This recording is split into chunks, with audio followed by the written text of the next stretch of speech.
umetnost nima več te vloge v tej kulturi, priznajmo si, ne. Umetnost je v bistvu, dejansko umetnost postaja to, kar je mali absurd, no.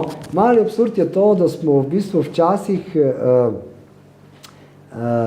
želeli, oziroma jemali umetnost kot elitno, potem pa tam na začetku tega našega nesrečnega kapitalizma se je začelo poudarjati, naj umetnost vstopi v prostor, naj se umetnost približa ljudem in je dejansko postala elitna.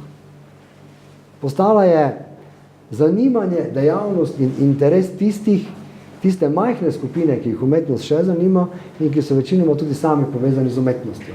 Ali jo proizvajajo, ali jo prodajajo, ali so na kakršenkoli način z njo povezani. Zdaj, prisotnosti umetnosti v tej kulturi pa ni. Pa jaz ne bi rekel, da so včasih tiste knjige kupovali samo zato, da so jih imeli na policah. Ampak mislim, da v tistih časih, ko je Prešernova družba prodajala po 15,000 komadov takih romanov v svoji zbirki, se nekaj teh romanov tudi prebralo in da so ljudje več spremljali domačo literaturo.